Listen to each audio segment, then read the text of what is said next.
നമ്മുടെ പാമ്പ് വേലാതിന്റെ വീട് തന്നെയല്ലേ ഏട്ടാ? അതെ അതെ അതെ. അല്ല നമ്മൾ അയാളെ കാണാനല്ലേ വന്നത്. അതെ, ഇത് ഉറപ്പന്നെ ഇത് വീട് അതാന്ന്. പാമ്പ് വേലാതിന്റെ വീട് തന്നെ. ഒരു നീർക്കൂലി അങ്ങോട്ട് ഓടിപ്പോന്നുണ്ടോ? കണ്ടു കണ്ടു നേണ്ട പോണ്. അതെ അതെ അതെ. ഓക്കെ ഞാനൊന്ന് കോളിംഗ് ബെൽ അടിച്ചു നോക്കട്ടെ. ഓക്കെ, ഒന്ന് അടിച്ചു നോക്കാം. കോളിംഗ് ബെൽ അടിച്ചപ്പോ മകടെ വന്ന സൗണ്ട്. അപ്പൊ ഉറപ്പാണ്. ദേ വരുന്നു കേട്ടോ. സംസ്കാരം നിങ്ങളെ കാര്യം മനസ്സിലായില്ലല്ലോ. അങ്ങോട്ട് വന്നിട്ട് പറയാം. മാളത്തിലോട്ട് കുത്തിയിരുന്നോ? കുത്തിയിരിക്കാനോ? അത് ശരി. അപ്പൊ ചേട്ടാ ഞങ്ങൾ അങ്ങ് ദൂരദർശനിൽ വരികയാണ്. അതെന്ത് സാധനം ചേട്ടാ? Doordarshan. What is your name? നിങ്ങൾ എന്താണ് ഉദ്ദേശിക്കുന്നത്? ചേട്ടാ ഞങ്ങൾ ദൂരദർശൻ ചാനലിൽ നിന്ന് ചേട്ടനെ ഒന്ന് ഇന്റർവ്യൂ ചെയ്യാൻ വന്നതാണ്. അതെ, ഇന്റർവ്യൂ ചെയ്യുന്ന കൊള്ളാം. ബാമ്പിനെല്ലാം ചെയ്താണ്ടല്ലോ സ്വഭാവം മാറും. അയ്യോ, എന്റെ മുന്നേറ്റ ഇന്റർവ്യൂ എന്ന് പറഞ്ഞാൽ ചേട്ടനോട് അഭിമുഖ സംഭാഷണം നടത്താൻ വന്നതാണ്. ചേട്ടന്റെ ജീവിതത്തിന്റെ മുക്കാൽ ഭാഗത്തോളം ഈ പാമ്പുകളുമായിട്ട് അലഞ്ഞു നടന്ന മനുഷ്യനല്ലേ. അപ്പൊ ചേട്ടനെ കുറിച്ച് ഒരു ഫീച്ചർ തയ്യാറാക്കി ചാനലിൽ കൊടുക്കാൻ വേണ്ടിയാണ് ഞങ്ങൾ വന്നിരിക്കുന്നത്. സിനിമ. അപ്പൊ ചേട്ടനെ കുറിച്ച് ഞങ്ങൾ ചോദ്യങ്ങൾ ചോദിക്കാൻ പോയാണ്. അതിനു മുമ്പ് ഒരു ചെറിയ മേക്കപ്പ് തീർച്ചയായിട്ടും വേണം. ഷൂട്ട് ചെയ്തോണ്ടിരിക്കുക, അതുകൊണ്ടാണ്. സിനിമയിലൊക്കെ വരുന്നതല്ലേ. പിന്നെ വേണം.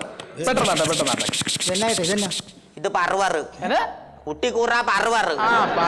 മനസ്സിലായി. ശരി, ഇട്ടോ കറുകറായിരുന്നല്ലേ ഇരിക്കുന്നത്. പത്തിയിലൊക്കെ എത്തി പൗഡർ ഇടാ. സിനിമയിലൊക്കെ വരും. ഈ മാമന്മാരെ കൂടെ അഭിനയിക്കാം. ക്യാമറ ഇരിക്കുന്നുണ്ടാ? ക്യാമറയിലോട്ട് നോക്കല്ലേ, ഔട്ട് ഓഫ് ഫാഷൻ ആയി പോകും. ചേട്ടനല്ലേ പൗഡർ ഇടല്ലേ, ഈ പാമ്പിന് പൗഡർ ഇട്ട് കൊടുത്താ? എടാ, ഈ പാമ്പിന് പൗഡർ ഇടുന്നോണ്ട് ഞാൻ കഞ്ഞി കുടിച്ച് ജീവിച്ചു പോകുന്നത്. മനസ്സിലായി? മോനെ ഇനി വന്നേ. അവിടെ പോയി ആ നീർക്കോലിയുടെ കൂടെ പോയി ഇന്ന് കളിച്ചോ കേട്ടാ. അയൽവക്കത്തൊന്നും പോവല്ലേ, പറഞ്ഞ മനസ്സിലായ? അവിടെ പോയി ഇന്ന് കളിച്ചോ. അപ്പൊ ചേട്ടനോട് ഞങ്ങൾ ചില ചോദ്യങ്ങൾ ചോദിക്കാൻ പോയി. അപ്പൊ ചേട്ടന്റെ യഥാർത്ഥ പേരെന്താണ്? എന്റെ യഥാർത്ഥ പേര് നാണപ്പൻ എന്നാണ്. പിന്നെ ഞാൻ ഈ പാമ്പുകളായിട്ടൊക്കെ ഇങ്ങനെ ഇഴുകിച്ചേർന്ന് ജീവിക്കുന്നത് കൊണ്ട് ആൾക്കാർ എന്നെ പാമ്പ് നാണപ്പൻ എന്നാണ് വിളിക്കുന്നത്. ഓക്കെ. അപ്പൊ ചേട്ടന് കല്യാണമൊക്കെ കഴിച്ചാണ്? പിന്നെ ഞാൻ ഈ പാമ്പുമായിട്ട് ഇങ്ങനെ നടന്നപ്പോഴത്തേക്ക് ഒരു കല്യാണമൊക്കെ കഴിച്ചു. അപ്പൊ ചേട്ടന്റെ ഭാര്യയുടെ പേരെന്താ? ഭാര്യയുടെ പേര് കുഞ്ഞമ്മ എന്നാണ്. പിന്നെ എന്റെ കൂടെ കൂടിയതിനു ശേഷം അവളെ ഞാൻ അണലി കുഞ്ഞമ്മ എന്നാണ് വിളിക്കാറ്. ഏയ് 2-3 പ്രാവശ്യം ചീറ്റും. അപ്പൊ ചേട്ടാ ഞാൻ മൈൻഡ് ചെയ്യാറില്ല. അതന്നെ അവിടെ മൈൻഡ് ചെയ്ത പ്രശ്നമാണെന്ന്. അവള് പെരുമ്പാമ്പാണ്, കഴുത്തിലൊക്കെ കയറി ചുറ്റി കൊന്നുകളയും. അതുകൊണ്ടാണ്. അപ്പൊ ചേട്ടാ കല്യാണമൊക്കെ കഴിച്ചാന്ന് പറഞ്ഞല്ലോ. ഈ വിവാഹ ബന്ധത്തിൽ മക്കൾ എത്ര പേരുണ്ട്? പിന്നെ 3 മക്കളുണ്ട്. 3 പേര്? രണ്ട് ആണും ഒരു പെണ്ണും. 2 ആണും 1 പെണ്ണും. ഓക്കെ. ഈ ആൺമക്കൾ എന്ന് പറയുമ്പോഴത്തേന് അവർ ചേട്ടനെ ഈ പാമ്പിന്റെ പരിപാടിയിലൊക്കെ സഹായിച്ച് ഇവിടെയൊക്കെ തന്നെ കാണുമല്ലേ? പിന്നെ അവർക്ക് ഈ പാമ്പിന്റെ പരിപാടി നോക്കേണ്ട കാര്യമില്ല. പിന്നെ അവർക്കൊക്കെ നല്ല നല്ല ജോലിയുണ്ട്. മൂത്തവന് നല്ല ജോലിയാണ്. എന്ത് ജോലിയാണ് ചേട്ടാ? അവൻ ഈ മണ്ണാർശാലയിൽ ഈ പാമ്പിന് 100 പാലും കൊടുപ്പാണ് അവന്റെ ജോലി. പാമ്പിന് പാലും കൊടുക്കും, 100 അവനും എടുത്തടിക്കുമെന്നാണ് പറയുന്നത്. ചെലവൊക്കെ ഉണ്ടല്ലോ. അപ്പൊ ചേട്ടാ രണ്ടാമത്തെ മകൻ എന്ത് ജോലിയാന്ന് പറഞ്ഞില്ല? രണ്ടാമത്തെ മകനാ. അവന് ഇതിന്റെ പിറകെ കിടക്കേണ്ട യാതൊരു കാര്യമില്ല. അവൻ ഭയങ്കര ബിസിനസ്സാണ്. എക്സ്പോർട്ടിംഗ് ഒക്കെയാണ്. അല്ല, എന്ത് ബിസിനസ് ആണെന്ന് പറഞ്ഞില്ല. എന്ത് ബിസിനസ് എന്ന് ചോദിച്ചാൽ ഈ ഇടയ്ക്ക് കണ്ണൂർ വരെ പോയായിരുന്നു. ഈ പറശ്ശിനി കടവില് ഈ ചത്തുപോയ പാമ്പുകളൊക്കെ ഉണ്ടല്ലേ, അതിന്റെ ഈ ഉണങ്ങിയ തൊലിയൊക്കെ പറക്കി എടുത്ത് എക്സ്പോർട്ട് ചെയ്യും. പിന്നെ അവനെ കണ്ടു കിട്ടാൻ പാടാണ്. ഇവിടെ എവിടെയെങ്കിലും ഒരു പാമ്പ് ചത്തെന്നറിഞ്ഞാലേ അവൻ വരൂ. അപ്പൊ അവനും പാമ്പിന്റെ ഒക്കെ തന്നെ പരിപാടി തന്നെയാണ്. ചേട്ടന്റെ മോളെന്ത് ചെയ്യുന്നു? അവൾ എങ്ങനെയാണെങ്കിലും ഇതിലൊന്നിലും ഇല്ല. ഭയങ്കര മിടിക്കുക അവള്. എന്താണ്? അവൾക്ക് കൂടുതൽ സ്പോർട്സിനോടാണ് താല്പര്യം. അതെ, അവള് ഏറ്റവും കൂടുതൽ കളിയിലാണ് താല്പര്യം. എന്ത് കളിയിലാണ് കൂടുതൽ താല്പര്യം? ഏണിയും പാമ്പും. പിന്നെ അതിനകത്ത് കളിച്ചോണ്ടിരിക്കുകയല്ലേ, ശല്യപ്പെടുത്തി ഇറങ്ങി ഒന്ന് കൊത്തിക്കൊല്ലും. അത് ശരി. എന്റെ കുഞ്ഞേട്ടാ, ചേട്ടൻ ഈ പാമ്പാട് ഇവിടേക്ക് ചുറ്റുകളും നടക്കാതെ വേറെ പല സ്ഥലങ്ങളിൽ പോയി ജീവിച്ചു പോലെ. നിങ്ങൾ എന്നെ കുറിച്ച് എന്താ വിചാരിച്ചത്? ഞാൻ ഈ പാമ്പായിട്ട് ഇവിടെയൊക്കെ തന്നെ കറങ്ങി നടക്കുമെന്നാണ് നിങ്ങളെ വിചാരം? ഞാൻ 24 മണിക്കൂറും വിദേശത്തല്ലേ. ഏതൊക്കെ രാജ്യങ്ങൾ പോയിട്ടുണ്ട്? ഞാൻ പോയിട്ടുള്ള രാജ്യങ്ങളാ എഴുതിക്കോ. നാഗാലാൻഡ്, നാഗർകോവിൽ, നാഗപട്ടണം, നാഗമഠം, ഇതെല്ലാം ചുറ്റിക്കറങ്ങി ഞാൻ കഴിഞ്ഞ ആഴ്ച ഇവിടെ എത്തി. ശരി, അത് നാഗമായിട്ട് ബന്ധപ്പെട്ടുള്ള സ്ഥലങ്ങളിൽ ചേട്ടൻ പോയിട്ടുണ്ടോ? പിന്നെ ശരി. അപ്പൊ ചേട്ടൻ ഈ സിനിമയൊക്കെ ചേട്ടൻ കാണാറുണ്ടോ? ഇവിടെ സിനിമ കാണാൻ ആർക്കാ സമയം? അല്ല, ചേട്ടൻ ഈ സിനിമയെ കുറിച്ചുള്ള ഒരു അഭിപ്രായം എന്താന്ന് ഞാൻ അറിഞ്ഞാൽ. സിനിമയൊന്നും കാണാൻ ഞാൻ പോകത്തില്ല. പിന്നെ ഈ പാമ്പുകളെയൊക്കെ കളിപ്പിച്ച് ഇക്കളാക്കിയൊക്കെ നിൽക്കുന്ന സമയത്ത് ഒരു ചൂടുവെള്ളത്തിൽ ഒരു കുളിയൊക്കെ കഴിഞ്ഞ് ഒത്തിരി 100 പാലൊക്കെ കഴിച്ചു വന്നിരിക്കുന്ന സമയത്ത് അല്ലപ്പോഴും ഒന്ന് ടിവിയുടെ മുമ്പ് ചെല്ലും. അതിലുള്ള പരിപാടി സീരിയലാണ് കാണാറുള്ളത്. അതുകൊണ്ട് ചേട്ടൻ എന്ത് സീരിയലാ കാണാറ്?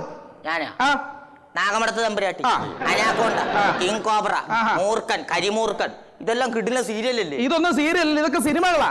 അത് ശരി. ഇതേ കഴിഞ്ഞ ആഴ്ച കണ്ട സീരിയൽ അപ്പൊ സിനിമയാക്കി. ഇതാണ് സിനിമാക്കാരുടെ കുഴപ്പം. വേലി കിടന്ന പാമ്പിനെ അടുത്ത് വേണ്ടാത്തടത്ത് വെച്ച പോലെയായി സിനിമാക്കാരുടെ കുഴപ്പം. ഒരു നല്ല ഡയറക്ടർ മലയാള സിനിമയിലില്ലല്ലേ? ചേട്ടൻ അങ്ങനെ പറയരുത്. മലയാളത്തിൽ കഴിവുള്ള ഒരുപാട് ഡയറക്ടർമാരുണ്ട്. എവിടെ? അങ്ങനെ പറയണ്ട. ചേട്ടൻ ഇഷ്ടപ്പെട്ട ഒരു ഡയറക്ടറെ പേര് പറഞ്ഞു. എനിക്ക് ഇഷ്ടപ്പെട്ട ഡയറക്ടർ എന്ന് പറഞ്ഞാൽ വള്ളിയോ? വേണനാഗവള്ളി. വേണനാഗവള്ളി. അപ്പൊ ഇഷ്ടപ്പെട്ട നടൻ? നാഗാർജുനൻ. ഇഷ്ടപ്പെട്ട നടി നഗ്മ. മൊത്തം പുള്ളിയുടെ പാമ്പുമായിട്ട് ബന്ധപ്പെട്ട കാര്യങ്ങളാണ്. അപ്പൊ ചേട്ടാ, ഒരാളെ പാമ്പ് കടിച്ചു കഴിഞ്ഞാൽ ആ പാമ്പ് വിഷമുള്ള പാമ്പാണോ അതോ അല്ലാത്തതാണോ എങ്ങനെ നമുക്ക് തിരിച്ചറിയാൻ പറ്റും? അത് വളരെ നിസ്സാര പരിപാടിയാണ്. നിസ്സാരം. പാമ്പ് കടിയേറ്റ ഒരാളിനെ എന്റെ അടുത്തോട്ട് എത്തിച്ചു കഴിഞ്ഞാൽ അയാളെ കടിച്ചത് വിഷമുള്ളതാണോ അതോ വിഷമില്ലാത്തതാണോ എന്ന് അറിയാൻ വേണ്ടി നിസ്സാര നിമിഷങ്ങളെ ഞാൻ എടുക്കാം. എങ്ങനെയാണെന്ന് പറയും. ആദ്യം കടിച്ചെടുത്ത് മുറിവുണ്ടോ എന്ന് നോക്കിയതിന് ശേഷം പിന്നെ ഒരു ഒറ്റമൂലി പ്രയോഗം ഞാൻ അങ്ങ് നടത്തും. അതിന്റെ കൂടെ 7-8 മൂലി പറഞ്ഞ് മനസ്സിലായില്ലേ? അതായത് അരിമോദകം, പച്ചകരിശി, വെള്ളക്കർപ്പൂരം, ജീരകനാല്, കാട്ടുജീരകം, കരിഞ്ചീരകം, പെരിഞ്ചീരകം, കറിക്ക് അരയ്ക്കുന്ന ജീരകം എന്നിവയെല്ലാം കൂടെ അമ്മയിലിട്ട് 2 ഗ്നാപ്പ് ഗ്നാട്ടി ഗോമൂത്രത്തിൽ ചാലിച്ച് മുറിവുള്ള സ്ഥലത്ത് വെച്ച് പൊത്തി കെട്ടിയതിന് ശേഷം 1, 2, 3 ഞാൻ 50 വരെ എണ്ണും. എന്നിട്ട് അവൻ കണ്ണു തുറന്നില്ലെങ്കിൽ വീണ്ടും 50 വരെ എണ്ണും. എന്നിട്ടും അവൻ കണ്ണു തുറന്നില്ലെങ്കിൽ വീണ്ടും ഒരു 50 വരെ എണ്ണും. എന്നിട്ടും അവൻ കണ്ണു തുറന്നില്ലെങ്കിൽ അവൻ തുറക്കണ്ടാവേ.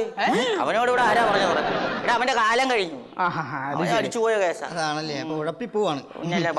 കാര്യം ചോദിക്കട്ടെ, ഈ മനുഷ്യനെ കടിക്കുന്ന പാമ്പും കടിക്കാത്ത പാമ്പും ഉണ്ടെന്ന് പറയുന്നു, അതെ നമുക്ക് തിരിച്ചറിയാൻ പറ്റും? മനുഷ്യനെ കടിക്കാത്തതായിട്ട് നിലവിലുള്ളത് ഒരു 3 തരം പാമ്പുകളാണ്. ഒന്ന് വിവരിക്കാം. ഒന്ന് കുറിച്ചോട്ടെ. ഈ പടത്തിലൊക്കെ കാണുന്ന പാമ്പ്. പാടത്തല്ല, ഫോട്ടോയില് ഫ്ലെക്സിബിലൊക്കെ അടിച്ച് ഭയങ്കര ഫോട്ടോ. ഞാൻ ഈ ഇടയ്ക്ക് വൈറ്റിലാന്ന് പറയുന്ന സ്ഥലത്ത് പോയി. അപ്പൊ അവിടെ ഒരു ഭയങ്കര ബോർഡിൽ ഒരു ഭയങ്കര മൂർഖൻ. ഓ, ആ പാമ്പിനെന്ന് കാണാം. എന്നെ കണ്ടിട്ട് അത് മൈൻഡ് ചെയ്തില്ല, അനങ്ങിയില്ലല്ലോ പാമ്പ്. അവിടെ നിന്നൊരു കക്ഷിയുടെ അടുത്ത് ഞാൻ ചോദിച്ചായിരുന്നു. അപ്പൊ പുള്ളിക്കാരൻ പറഞ്ഞത് ഇതുവരെ ആരെയും കടിച്ചിട്ടില്ല. നല്ല മിടുക്ക ഒരു പാമ്പ്.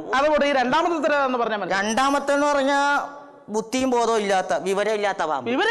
എന്ന് വെച്ചാ ഈ മുട്ടക്കകത്തിരിക്കും, ബിരിയാറായി, ബോധമില്ലല്ലേ, അതാരെയും ഇതുവരെ കടിച്ചിട്ടില്ല. മൂന്നാമത്തെ എന്ന് പറഞ്ഞാൽ ചത്തുപോയ പാമ്പ്. അതാരെയും കടിക്കൂല. അങ്ങനെ ഒരു 3-4 വെറൈറ്റി പാമ്പുകളാണ് കേരളത്തിൽ നിലവിലുള്ളത്. ഇനിയുള്ള കാലവും പാമ്പുകളുമായിട്ട് കഴിഞ്ഞുകൂടാനുള്ള പരിപാടിയാണല്ലേ? ആരാണ് അത്? അയൽവക്കത്തെ വാസുവാണോടാ? ഈ ബാസു എന്ന് പറഞ്ഞ ആരാ? ഈ നാട്ടിൽ അറിയപ്പെടുന്ന ചെറുപ്പക്കാരനല്ലേ? ഇത് കുഞ്ഞു മനസ്സാണ്, കാണണമെന്ന്. വാസുവേ, അകത്തേക്ക് വാ മോനെ, കാലി കെട്ടില്ലേ? കുഞ്ഞു മനുഷ്യൻ വന്നിരിക്കുന്നതാണോ? പാമ്പിനെ വളർത്തുന്നത് എങ്ങനെ എനിക്ക് മനസ്സിലാവേണ്ടി ചോദിക്കാം. ഞാനിവിടെ ഇട്ട് വളർത്തുന്നു. ഒരു കാര്യം ഞാൻ പറഞ്ഞേക്കാം, കെട്ടിയിട്ട് വളർത്തിക്കണോ? ഇങ്ങോട്ട് നോക്കിയാ ഞാൻ പറയട്ടെ ചേട്ടാ, ഞാൻ പാടുന്ന പണിയും കഴിഞ്ഞ് വരുമ്പോ ഞാൻ പോലും കയറി കിടക്കാത്ത എന്റെ ഭാര്യയുടെ കൂടെ ചേട്ടന്റെ പാമ്പ് കയറി കിടക്കുന്നു. അതും പോലായിട്ട് എന്റെ കൊച്ചിന് കൊടുക്കാൻ പറ്റി 1.5 ലിറ്റർ പാലും കുടിച്ച് അവിടെ നിന്ന് മുട്ട തിന്നു പോയി. നിനക്ക് ആള് തെറ്റിയതാ. എന്റെ പാമ്പ് നിന്റെ പാടത്തേക്കൊന്നും വരത്തില്ല, അതിന് നല്ല വിവരമുണ്ട്. നല്ല വിവരമുണ്ട്. പിന്നെ ഇതാ ഒരു കാര്യം ഞാൻ പറഞ്ഞേക്കാം, പാമ്പിനെ എന്ത് കൊടുത്താലും വളർത്തിക്കോളാം. കെട്ടിയിട്ട് വളർത്താം. വാസു മോനെ, അയ്യോ ഇവൻ എത്ര ക്രൂരനായി മാറിയത്. കാണ്ടാമൃഗമായ ഞാൻ എന്താടേ കേൾക്കുന്നത്? നിനക്കിവിടെ എന്താ ഒരു കുറവ്? സമയം ഹോർലിക്സ്, ബോൺബിറ്റ ഇതൊക്കെ ഞാൻ കുടിക്കുന്നില്ലേ? നിനക്കിവിടെ എന്താ ഒരു കുറവ്? ദേ അയൽവക്കത്ത് പോയി അടിയും പഴക്കം ഉണ്ടാക്കരുത്, ഉള്ള കാര്യം ഞാൻ പറഞ്ഞേക്കാം. ഇനി ബാ ഒരു കിസ് തരാം. പാമ്പ് കടിച്ചു.